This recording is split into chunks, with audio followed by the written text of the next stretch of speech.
বিসমিল্লাহির রহমানির রহিম। আউযু বিল্লাহি মিনাশ শাইতানির রাজিম। বিসমিল্লাহির রহমানির রহিম। হে জগতবাসী, হে মুসলমানবাসী, আমি আপনাদের সামনে আজকে একটি আলোচনা নিয়ে আসলাম।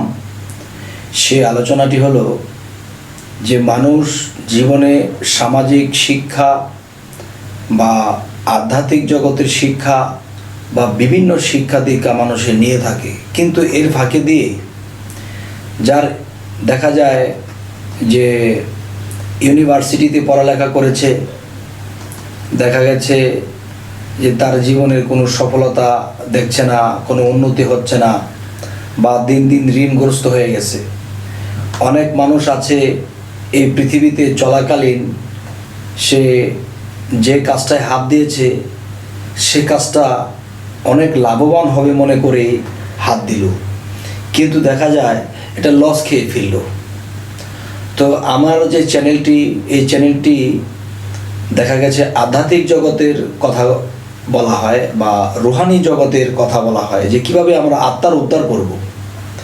তবে আমার কথা হলো যে আত্মার উদ্ধার করব, আত্মার উদ্ধার করার জন্যে আমাদের সাধনা করতে হবে, তাও করব, কিন্তু সামাজিকভাবে চলতে গেলে দেখা গেছে যে আমাদের সচ্ছল যদি ভালো না হয়, একটা কথা আছে যে আমাদের সচ্ছল যদি ভালো না হয়, চলতে অভাব অনটন সমস্যা ঋণ হয়ে গেছি, তখন এই টেনশনে আল্লাহর ইবাদত করতেও ওরকম খেয়াল ধ্যান থাকে না, মন ভালো থাকে না। তবে মোটামুটি ভাবে মানুষ যখন অভাব থেকে একটু আসান পায় বা ঋণগ্রস্ত থেকে যদি মানুষ একটু ভালো থাকে, তখন দেখা যায় মানুষটার মন ভালো থাকে, তখন আল্লাহর ইবাদতের দিকে তার মন বসে। তো এখন বলতে পারেন যে শামীম আলী চিশতি আমাদেরকে রুহানি জগতে কিভাবে আত্মার উদ্ধার করতে হবে, কিভাবে দেহের উজু করতে হবে, কিভাবে আমাদের রুহের বা আত্মার উজু করতে হবে, বিভিন্ন কিছু আমাদেরকে বলা হয়। কিন্তু আমরা যে সামাজিকভাবে আমরা যে বিপদগ্রস্ত, আমরা ঋণগ্রস্ত, মানুষের কাছে আমরা অনেক কিছুই আমরা এমন একটা চাপে পড়ে আছি যে আমার দেখা গেছে আগে বাড়তে পারতেছি না, আল্লাহর ইবাদত করতে পারতেছি না। তো অভাব ভালো তো বেশি অভাব ভালো না, খারাপ ভালো তো অতিরিক্ত খারাপ ভালো না, ভালো তো ভালো তো অতিরিক্ত ভালোও ভালো না। তাহলে মোটামুটি যেন আমরা একটা পর্যায়ে থাকতে পারি যখন আল্লাহর ইবাদত করতে পারি। তাই আমি আজকে এই কথাগুলো ভেবে আমি যে আলোচনাটি নিয়ে আসলাম, এই আলোচনাটি হলো যে মানুষ ভুলে হোক যে কোনোভাবেই হোক, যদি মানুষ ঋণগ্রস্ত হয়ে যায় তাহলে তার ভিতরে একটা কাজ করে, যে কোরআনে আসছে হুত্তামা কি তোমরা জানো? হুত্তামা এক প্রজ্বলিত অগ্নি যা হৃদয়কে গ্রাস করে। তাহলে হুত্তামা কি? হুত্তামা যে মানুষ যন্ত্রণা জ্বালা যন্ত্রণার মধ্যে যখন পড়ে যায় তখন তার ভিতরে একটা হুত্তামা মানে হতাশা, আর এই হতাশা থেকেই হুত্তামার সৃষ্টি।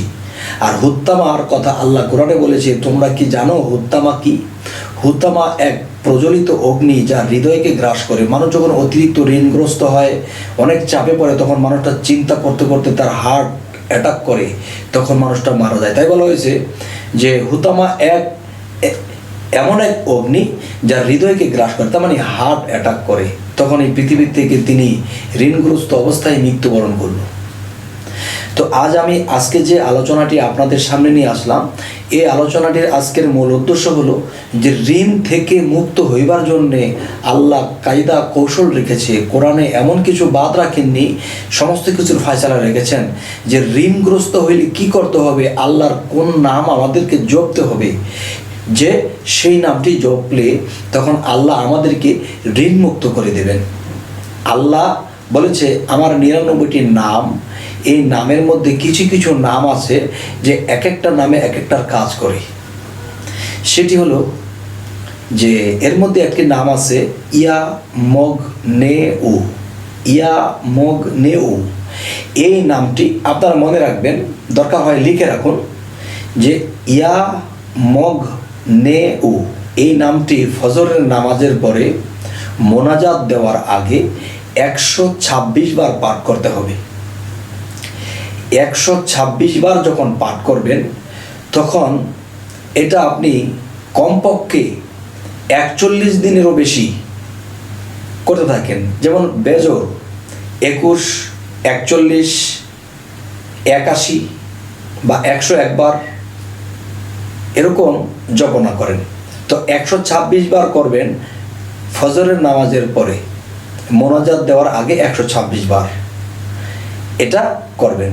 এবং দেখা গেছে যে সারাদিনের মধ্যে বহু সময় চলে যায়, অন্তরে অন্তরে এই নামটা যতক্ষণ জপতে পারে, এটা আল্লাহরই একটা নাম। তবে হ্যাঁ, ফাঁকে ফাঁকে আল্লাহর অন্য নামও নিতে হবে, না হয়তো আল্লাহ কি বলবে যে তোমার বিপদ নাশনী, তোমার বিপদ উদ্ধার করার জন্য, ঋণগ্রস্ত হয়েছো তুমি, এটার থেকে মুক্তি পাইবার জন্য তুমি ওই নামটাকে ধরেছো কেন? তাহলে অন্য অন্য নামও আমাদের জপনা করতে হবে ফাঁকে ফাঁকে। আর এটা একটু বেশি করলে সমস্যা নেই, যদি আপনি ঋণগ্রস্ত থেকে মুক্ত পাবেন তখন এই নাম না জপে আল্লাহর আরও নাম আছে সেগুলোও জপবেন। তো আজকে এই কথাগুলো বলার এই উদ্দেশ্য ছিল, যারা এই পৃথিবীতে ঋণগ্রস্ত তারা এই নামটি বেশি বেশি জপেন, বিশেষ করে ফজরের নামাজের পর 126 বার মোনাজাতের আগে। তো আজ এই কথাগুলো বলেই রাখবো। আর আমাদের চ্যানেলের কথাগুলো যদি আপনাদের ভালো লাগে তাহলে চ্যানেলটি সাবস্ক্রাইব করুন, আমাদের বহু ভিডিও আপনাদের সামনে উপস্থিত হবে ইনশাআল্লাহ। তবে আজ এই বলেই রাখছি, আল্লাহ হাফিজ।